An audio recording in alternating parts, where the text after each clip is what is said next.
पुनः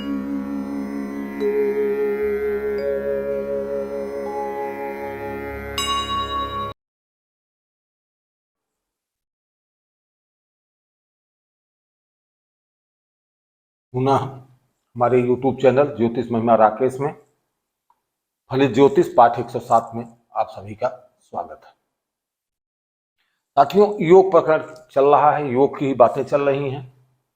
अब योग में आज शंख योग की बात होगी। शंख को आप जानते हैं कि हिंदू धर्मों में बहुत ही पवित्र माना गया है। तो शंख योग से उत्पन्न होने वाला योग भी जो है व्यक्ति की जिंदगी में बहुत ही महत्वपूर्ण और बहुत ही पवित्र होगा, जिसका सभी सम्मान करेंगे, इज्जत करेंगे। ऐसे योग के निर्माण में जन्म लेने वाला व्यक्ति बहुत ही नाम कमाता है, बहुत ऊंचाइयां पाता है, सम्मान पाता है समाज में और अच्छी ढंग से रहता है। अब बनता कैसे है ये, हम सीधे आ जाते हैं उस पर कि कहता है कि शंख योग का निर्माण जो होता है किसी भी कुंडली में, ये दो तरीके से बनता है। एक तरीके का हमने बनाया, अगले तरीके का और भी कर देते हैं। तो एक तो ये बनता है कि कह रहा है कि लग्न जो है, लग्न बली हो, और ये है पांचवा भाव और ये छठा भाव। अब आप समझिए कि लग्न से कौन है लग्न, ये इसको कहते हैं, हमने लिख ही दिया है। तो लग्न 1, 2, 3 और 4 और ये पांचवा भाव, पांचवा भाव का स्वामी और छठे भाव का स्वामी, ये छठा भाव हुआ। ये पांचवा भाव क्या हुआ? संतान का भाव हुआ। ये पांचवा भाव किसका भाव है? प्रेम का भाव है। पांचवा भाव विद्या का भाव है। तो इसका स्वामी और छठे भाव शत्रु रोग चिंता संदेह पीड़ा का स्वामी, ये दोनों स्वामी की स्थिति क्या हुए? दोनों स्वामी आपस में परस्पर जो है केंद्र में, केंद्र की बात होती है। केंद्र कभी भी होता है तो केंद्र की बात जहां भी होती है तो केंद्र क्या होता है कि पहला भाव, चौथा भाव, सातवां भाव और 10वां भाव, ये केंद्र कहा जाता है। केंद्र किसे कहा जाता है? पहले, चौथे और सातवें 10वें भाव को कहा जाता है। अब एक उदाहरण कुंडली हमने उदाहरण लिया है, इस योग का उदाहरण लिया है। तो अब यहां बात क्या आती है? कह रहा है कि पांचवें भाव का स्वामी और छठे भाव का स्वामी। तो पांचवें भाव का स्वामी क्या हुआ? मंगल हुआ। छठे भाव का स्वामी क्या हुआ? 9 धनु राशि है, यहां धनु है तो धनु का स्वामी कौन हुआ? बृहस्पति हुआ। आपको मालूम है कि मंगल की 2 राशियां होती हैं, पहली राशि मेष और दूसरी राशि वृश्चिक। तो वृश्चिक का स्वामी मंगल, और बृहस्पति की भी 2 राशियां होती हैं, एक धनु और दूसरा मीन। तो धनु राशि का स्वामी आप जानते हैं कि बृहस्पति, और मीन राशि के स्वामी बृहस्पति। तो सत्य यह है कि क्या कह रहा है कि शंख योग का निर्माण कब होगा? तो इसको आप ध्यान दीजिए।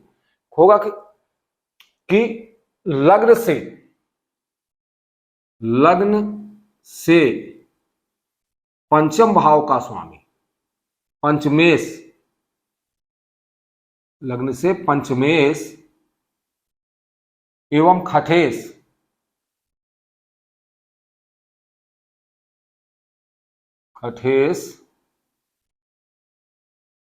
क्या हो? परस्पर केंद्र में, परस्पर केंद्र में हूं। और क्या है? और कह रहा है और लग्न बली, लग्न बली। तो अब आप यहां देखें, परस्पर केंद्र में हो, लग्न बली हो। तो यहां हमने एक उदाहरण कुंडली ली है कि अब मंगल कहां गया? लग्न ये है, लग्न से पंचम भाव का स्वामी, पंचम भाव का स्वामी मंगल हुआ। लग्न से छठे भाव का स्वामी जो है बृहस्पति हुआ। मंगल कहां गया? अब लग्न से मंगल जो है पंचम भाव का स्वामी कहां गया? केंद्र में 10वें भाव में गया, 10वें भाव में गया। तो 10वें भाव में गया तो 10वें भाव में आया, और यहां पे ये क्या हुआ? अब एक चीज आप ध्यान दीजिए, 10वें भाव में आया तो ये केंद्र, अब इससे केंद्र तो 1, 4, 7, 10 केंद्र होता। तो मंगल से देखिए पहला, दूसरा, तीसरा और चौथा, चौथे भाव में छठे भाव का स्वामी आ गया, बृहस्पति आ गया, ये दोनों। तो 1, 4, 7, 10। फिर आगे इसके और भी कहता है, इन पर पाप ग्रहों की दृष्टि न हो, पाप ग्रहों की दृष्टि न हो।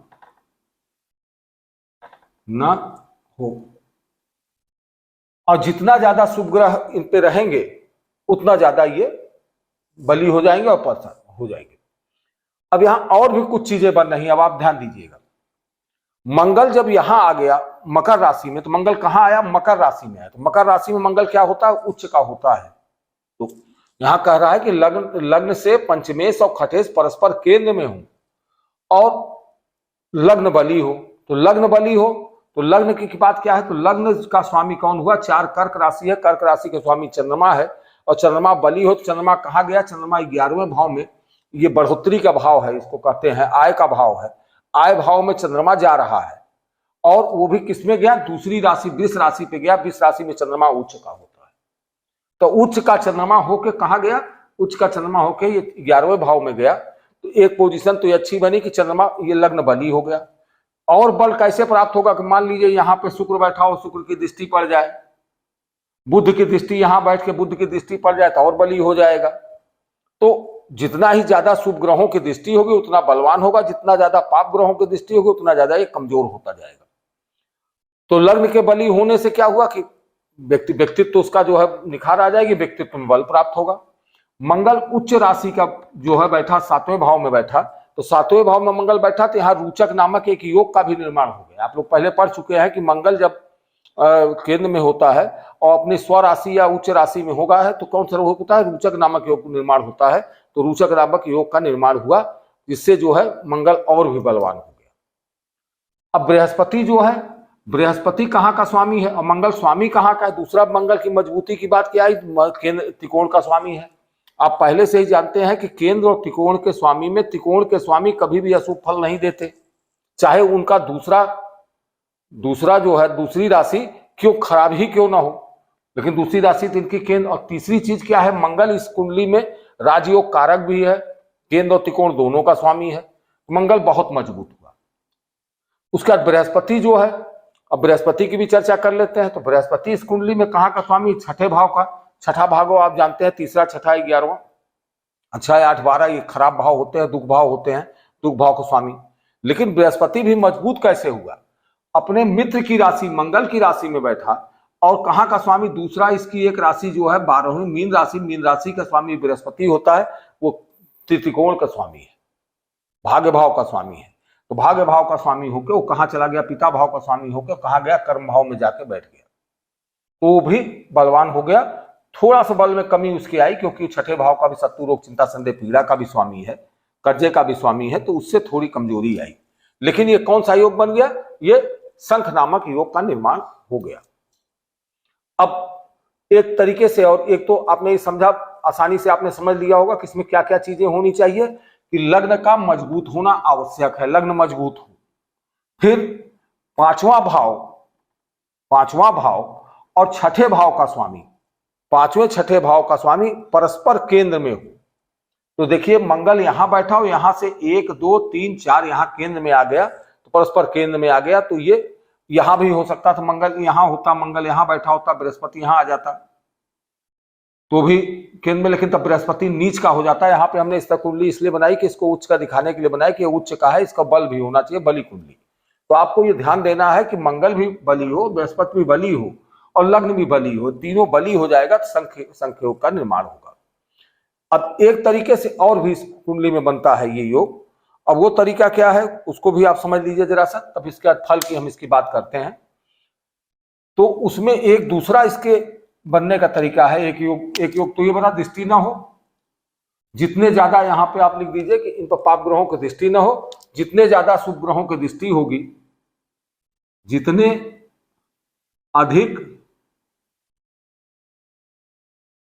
शुभ ग्रहों की दृष्टि होगी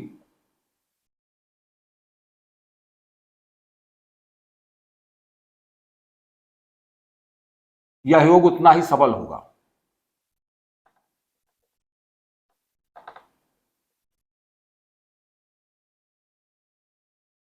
सबल होगा, एक तो ये हो गया। दूसरे तरीके से कैसे बनेगा? दूसरे तरीके से ये बनेगा, आप ये देखिए, लग्न वही रहेगा, हम इसको हटा देते हैं,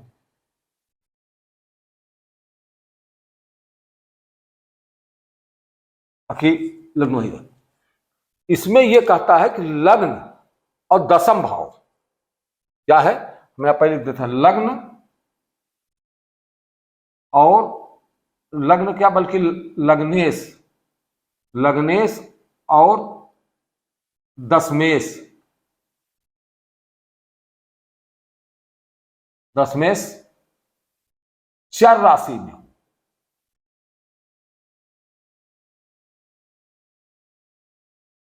चर राशि में हो और नवमेश बली हो, नवमेश बली हो, बली हो। और दूसरा वो रहेगा कि पाप ग्रहों से, पाप ग्रहों के पाप प्रभाव, पाप ग्रहों के प्रभाव में न हो,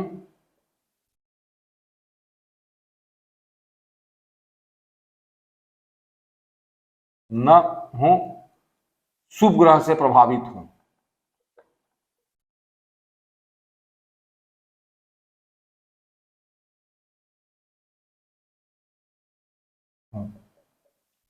अब इसको समझे क्या होगा। ये लग्नेश और दशमेश चर राशि में, तो लग्नेश कौन हुआ, लग्नेश इसमें चंद्रमा हुआ। अब चर राशि कौन सी होती है, अब चर राशि भी देखिए कि केंद्र के भाव भी यही होते हैं, और चर राशि की बात करें तो चर राशि भी इसी को कहते हैं। आप लोग पहले बता चुके हैं कि चर राशि 1 4 7 10 चर राशि है, 2 5 8 11 अचर राशि, स्थिर राशि, और 3 7 9 12 3 6 9 12 जो है ये जो है दो स्वभाव राशि। चर राशि अचर राशि दो स्वभाव राशि आप जान चुके हैं। तो चर राशि भी यही होती है। तो अब वहां पे आपने जिससे देखा कि लग्न से अपने अपने परस्पर केंद्र में हो, यहां हो रहा है कि चर राशि में हो। अब चर राशि कौन कौन सी हो जाएगी, 1 4 7 10 चर राशि हो जाएगी दूसरे तरीके से। तो इसको अब आप देखिए कि बनेगा क्या कि अब चर कह रहा है कि लग्न, लग्नेश और दशमेश चर राशि में हो। अब इसको अगर कुंडली बदल दी जाए थोड़ी सी, क्योंकि नहीं ये केंद्र ही भाव हो जाएगा केंद्र। और केंद्र का एक चीज और भी आप ध्यान रखें कि मान लीजिए कि चंद्रमा यहां बैठा है, इसको बदल देते हैं हम, जरा सा बदल देंगे तो आपको ज्यादा समझ में आएगा। तो इसको पहले राशियों को बदल दिए, केंद्र जो है वही होगा। तो बार बार आप होते होगा कि केंद्र इसी को 1 4 7 10 दोनों चीजें आ रही हैं। तो मान लीजिए यहां पे कौन सा लग्न हो गया, ये तुला लग्न हो गया, 7 हो गया। तो अब तुला लग्न है तो खुद पत्रिका बनाना आपको मालूम है कि 7 हो गया, तो उसी के आगे लिखते चले जाते हैं। तो ये तुला लग्न हो गया, तो वृश्चिक हो गया, यहाँ पे धनु हो गया, यहाँ पे मकर हो जाएगा, और यहाँ पे कुंभ हो जाएगा, यहाँ पे मीन हो जाएगा, यहाँ पे मेष हो जाएगा, यहाँ वृष हो जाएगा, यहाँ पे मिथुन हो जाएगा, यहाँ कर्क हो जाएगा, यहाँ सिंह हो जाएगा, यहाँ पे कन्या हो जाएगा। अब कह रहा है कि लग्न, लग्नेश और दशमेश चर राशि में हो। तो लग्नेश कहां हो, अब चर राशि कौन सी हुई, 1 4 7 10। तो 1 4 7 और 10 ये भी हो सकती। मान लीजिए यहाँ 6 होता तो 7 यहां होता, 8 यहां, 9 10 यहां होता, तो यहां 1 4 7 10 में ही ये राशि होनी चाहिए, ये भाव होना चाहिए। तो लग्नेश दशमेश चर राशि में हो। तो लग्नेश कौन हुआ, लग्नेश तुला लग्न हुआ, तो तुला लग्न का लग्नेश कौन हुआ, शुक्र हुआ। तो शुक्र कहां हो, चर राशि में हो। तो मान लीजिए शुक्र आपका, शुक्र कहां बैठा है, शुक्र मान लीजिए यहां बैठा, शुक्र यहां बैठा। अब दूसरा चीज क्या कर रहा है, लग्नेश जो है कहां बैठ गया, यहां बैठ गया। उसके बाद दशमेश चर राशि, दशमेश चर राशि में हो। तो दशमेश कौन हुआ, दशमेश आपका ये हुआ कर्क चंद्रमा हुआ। तो चंद्रमा भी क्या हुआ, चर राशि में हो। वो कहीं हो जाए, चंद्रमा यहां बैठ जाए, यहां बैठ जाए, यहां बैठ जाए, यहां बैठ जाए, मतलब कहीं भी 1 4 7 10 में कहीं बैठेगा। और 1 4 7 10 अगर यहां कहीं हो तो वहां पे भी बैठेगा, तो चर राशि ही माना जाएगा, चर राशि में। यहाँ केंद्र की बात नहीं हो रही है। राशियां कहां हो सकती हैं, बाहर भी हो सकती है। अगर यहाँ 6 होगा तो राशियां बाहर हो जाएगी, ये बैठ जाए। तो कह रहा है कि नवमेश और नवमेश बली हो। तो नवमेश कौन है, बुध। अब बुध बलवान कैसे होगा, अब बुध जाइए, बुध के बल कैसे होगा। तो बल किसी भी ग्रहों में बल होता है, वो उच्च का हो जाए तो बली हो जाता है, वो स्वराशि का हो जाए तो बली हो जाता है, उस पर शुभ ग्रहों के साथ बैठ जाए तो बली हो जाएगा, तो उस पर शुभ ग्रहों की दृष्टि हो जाए तो बली हो जाएगा। तो बुध, अब या तो बुध यहां बैठ जाए तो बली हो जाएगा। बुध कहां कहां बैठे, बुध यहां बैठ जाए तो बलवान होगा, क्योंकि स्वराशि का होगा और त्रिकोण में हो जाएगा। बुध जो है फिर किसमें होता है कि बुध जो है कन्या राशि में उच्च का होता है। अब बुध यहां बैठ जाए तो भी बुद्धि बली होगा, जबकि ये जाएगा 12वें जा रहा है, लेकिन वहां उच्च का होगा। थोड़ा यहां से यहां बल में कमी आएगी। क्यों कमी आएगी कि यहां का बुध जो है त्रिकोण का स्वामी है और यहां का बुध कहां का स्वामी है, एक राशि इसकी त्रिकोण की है, लेकिन कन्या में आएगा तो उच्च का हो रहा है, लेकिन त्रिकोण का स्वामी नहीं है, ये 12वें भाव का व्यय भाव का स्वामी बन रहा है, इसलिए इसमें थोड़ी कमजोरी आएगी। ऐसा हो तो शुभ योग दृष्टि हो तो ये क्या बनता है, इसको कहते हैं ये। अब एक इसी उदाहरण आप देख लीजिए, चर राशि, जो हम चर राशि की बात कर रहे हैं, तो चर राशि क्या होती है, मान लीजिए यही चर राशि जो है क्या है, दूसरी चर राशि बना दीजिए आप, तो इसकी पोजीशन क्या बदलेगी कि केंद्र में ना हो, कहीं भी चर राशि कहीं भी हो सकती है, वो भी आपको हम समझा दें। तो मान लीजिए यहां पे 2 लिखा है, वृष लग्न है, तो यहाँ 3 हो जाएगा, यहाँ 4 हो जाएगा, यहाँ 5 हो जाएगा, यहाँ 6 हो जाएगा, यहाँ 7 हो जाएगा, यहाँ 8 होगा, ये 9 होगा, ये 10 होगा, 11 होगा, ये 12 होगा और ये 1 हो जाएगा। अब सारी चीजें बदलेंगी दूसरे योग में, तो बदलने की बात आती है। तब देखिए कह रहा लग्नेश और दशमेश चर राशि में, तो लग्नेश क्या हुआ, लग्नेश शुक्र हो गया, लग्नेश शुक्र हुआ, तो चर राशि कहां कहां है, चर राशि 1 4 7 10, आपने देखा चर राशि किसे कहते हैं, 1 4 7 10 को कहते हैं। तो शुक्र यहां हो जाए, शुक्र कहां कहां हो जाए, शुक्र यहां हो जाए, 1 4 में यहां हो जाए शुक्र, यहां हो जाए शुक्र, अब देखिए केंद्र में नहीं हो रहा है, और यहां हो जाए शुक्र। अब शुक्र चारों जगहों में से कहीं हो जाए, कह रहा है लग्नेश कहां हुआ, इन चारों जगहों में हुआ। दशमेश चर राशि में हो, तो दशमेश क्या हुआ, यहां दशमेश 11 है, तो यहां शनि हुआ। अब शनि जो है इन्हीं चारों भाव में से कहीं शनि भी हो जाए, कि शनि यहां हो जाए, यहां हो जाए शनि, यहां शनि हो जाए, यहां शनि हो जाए, इन कहीं में किसी भी स्थान में, किसी एक स्थान में ये शुक्र शनि कहीं भी हो जाएंगे, अलग अलग हो जाएंगे। शुक्र यहां हुआ, शनि जो है क्या हुआ, शनि यहां हो गया, यहां नहीं शनि है, कोई भी मतलब किसी भी दशा में इस तरह से कहीं भी शनि किसी जगह पे आ जाए तो ये है बलि हो, और पाप ग्रह के प्रभाव में ना हो। अब बात क्या है, पाप ग्रह के प्रभाव में, लेकिन अब देखिए यहां पे एक चीज ये होता है, पाप ग्रह के प्रभाव में शनि जो है, शनि आ रहा है, शनि स्वयं पाप ग्रह है। अब पाप ग्रह का प्रभाव तो आप देखेंगे कि पाप ग्रह का प्रभाव है, लेकिन पाप ग्रह का प्रभाव नहीं माना जाएगा, चूंकि वो दशमेश है, दशमेश वो स्वयं पापी नहीं, अन्य पाप ग्रहों के प्रभाव में ना हो,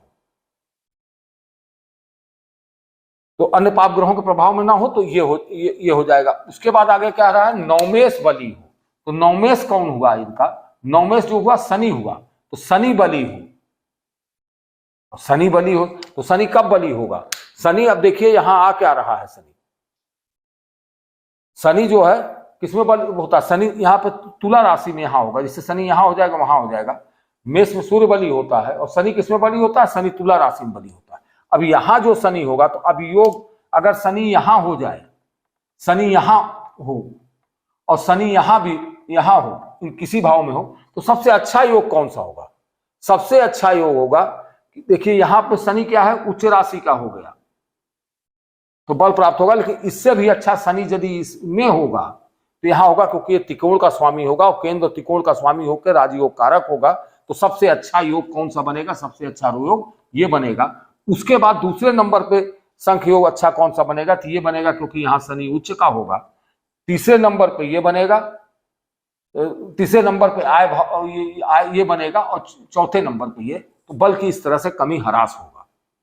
ऐसा व्यक्ति करेगा क्या, ऐसे व्यक्ति का फल कथन इसका क्या है, फल है क्या क्या होगा, ये शंख योग, शंख को क्या कहते हैं, शंख जो है पूजा मुख योग होता है, शंख से ही देवताओं का आवाहन होता है, शंख से ही देवताओं का, या तो देवताओं से क्या बुद्धिजीवी वर्ग हुए देवता, तो शंख क्या है, बुद्धिमत्ता। ऐसा व्यक्ति बहुत विद्वान होता है,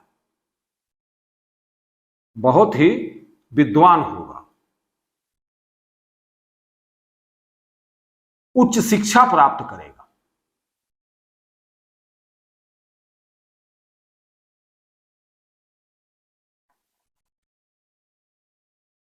अपनी शिक्षा के वजह से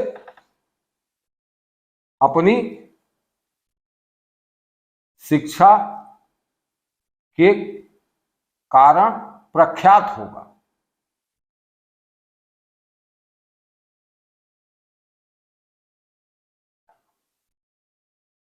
तो अब आप ये समझ रहे हैं कि विद्वान होगा, पुत्रवान होगा,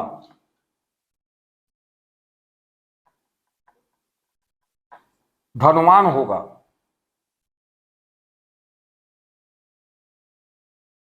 और शिक्षा खाना प्रख्यात होगा, तो कीर्तिवान और ये सब चीजें। तो समझ लीजिए कि योग भी जो है बहुत अच्छा योग है। तो ये होता है कि मान सम्मान इज्जत हर चीज उसे जो है बहुत ज्यादा मिलती है। कारण क्या है, अब आप देखिए होता क्या है कि लग्न बली हो गया। अब आप समझिए क्यों ऐसा होता है, लग्न बली हो गया इस योग में। देखिए जैसे लग्न का बल, लग्न जो है कहाँ चला गया, लग्न चर राशि में चला गया, तो हमेशा वो जो है गतिमान व्यक्ति होगा, बहुत ज्यादा चलने फिरने वाला होगा। चर राशि का मतलब होता है कि चलायमान व्यक्ति, जिसको स्थिर नहीं रहता है, हमेशा कुछ न कुछ करता रहता है, कुछ करने वाला होगा। फिर कह रहा है दशमेश चर राशि में हो, तो दशमेश जो है वो भी चर राशि में। तो दशमेश क्या होता है, कर्म भाव होता है, और कर्म का स्वामी अगर चर राशि में चला गया तो कर्म के लिए हमेशा प्रयासरत, क्योंकि शरीर ही कार्य करेगा। शरीर और कर्म दोनों अगर प्रयासरत हो गए, हमेशा चलायमान होगा, स्थिर नहीं हुआ, आलस नहीं हुआ, तो निश्चित ही कोई ना कोई बड़े काम कर ले जाएंगे, वो आगे बढ़ते चले जाएंगे। फिर कह रहा है कि नवमेश बली हो, तो नवमेश बली को क्यों कह रहा है, नवमेश भाग्य का भाव होता है, पिता का भाव होता है, तो भाग्य का भी बल मिले। लग्न बली हो गया, लग्न हमेशा चलायमान है, कुछ करने के लिए आतुर है, कर्म जो है क्या करने के लिए आतुर, कर्म करने के लिए आतुर है। तो लग्न और कर्म जब एक दूसरे करने के लिए आतुर है और भाग्य का साथ, पिता का साथ मिल रहा है, निश्चित तौर पे ही वो आगे बढ़ता चला जाएगा। दूसरा जो है पहला योग जो बन रहा था लग्न से पंचमेश, ये तो इस योग में हुआ। लग्न से पंचमेश और खठेश परस्पर केंद्र में हो, तो लग्न से पंचमेश और खठेश, अब इसी में इसको हम हटा दे रहे हैं, इसी को समझ लीजिए, इसी में हम लग्न से पंचमेश और खठेश बना दे रहे हैं पहले योग को भी। अब लग्न से पंचमेश और खठेश, पंचमेश क्या हुआ, बुध, खठेश क्या हुआ, शुक्र। तो पंचमेश और खठेश परस्पर केंद्र में हो, तो पंचमेश कहां आ गया, पंचमेश मान लीजिए पंचमेश बुध है, बुध कहां आ गया, बुध शुक्र के घर में, ये सूर्य के घर में, यहां बुध जो है यहां विराजमान हो गया, पंचमेश जो है यहां आ गया। और खठेश क्या है, खठेश परस्पर शत्रु रोग चिंता संदेह पीड़ा का स्वामी शनि शुक्र है, और शुक्र कहां चला गया, ये भी परस्पर केंद्र में। तो इससे केंद्र परस्पर क्या होगा, इससे परस्पर, इससे 1 4 7 10, 1 2 3 4 चौथा ये होगा, इससे सातवां 1 2 4, फिर 5 6 4 5 6 7 ये होगा। तो यानी केंद्र, इससे केंद्र क्या होगा, ये होगा, ये होगा, ये होगा, ये केंद्र होगा। अब इन जगहों पर कहीं भी शुक्र चला जाए, शुक्र परस्पर केंद्र में हो, यहीं हो जाए, यहीं शुक्र बुध, शुक्र साथ हो सकता है, यहां भी शुक्र हो सकता है, यहां भी शुक्र हो सकता है, और यहां भी शुक्र हो सकता है। अब परस्पर केंद्र में हो, और क्या कह रहा है, लग्न बली हो, तो लग्न कौन है, लग्न का स्वामी शुक्र है, और शुक्र भी बली, इसको बलवान भी होना है। अब यहां देखिए शुक्र ही लग्न भी बन रहा है, शुक्र ही जो है क्या बन रहा है, खठेश भी बन रहा है। अब इसमें सबसे अच्छा योग क्या होगा, आप ये भी समझने की कोशिश करिए।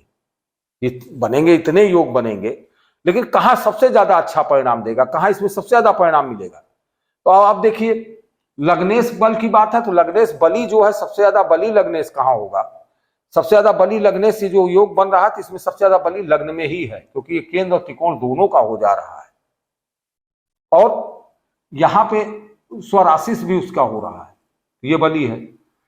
सुख भाव यहां पे शुक्र आ जाएगा, तो ये अपने मित्र के घर में आएगा। सबसे कमजोर यही बन रहा है, ये अपने शत्रु के घर में यहां आ रहा है, सबसे कमजोर जो है यही बनेगा, कि ये यहां पे सबसे कमजोर होगा, बाकी सभी जगह ही हो। इसमें फर्क क्या पड़ेगा, अब देखिए आप क्या हो रहा है कि लग्नेश बली होकर लग्न में बैठ गया, तो शरीर का आदमी मजबूत हो गया। बुध जो है पंचमेश होकर, पंचमेश बुध कहां गया, पंचमेश बुध होकर सुख भाव में चला गया। तो सुख कैसा सुख, पंचम भाव का सुख। पंचम भाव में क्या क्या देखा जाता है, इसमें विद्या का देखा जाता है, संतान को संतानवान हो जाएगा, विद्वान हो जाएगा, क्योंकि सुख में गया तो विद्या और संतान का सुख प्राप्त होगा। अगर बुध यहां आ जाता तो उसको पार्टनरशिप का उन सबके होता, यहां पे आएगा तो उसको कर्म का प्रभाव मिलेगा।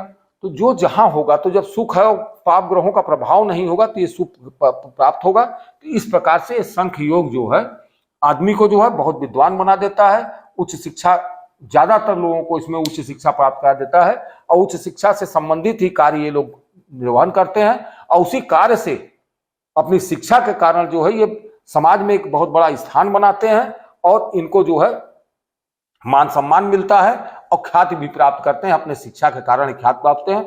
आज इस योग को आपने समझा होगा, संख्य योग को। कल जो है किसी अन्य योग के साथ आपके प्रस्तुत होंगे। सभी को नमस्ते, धन्यवाद।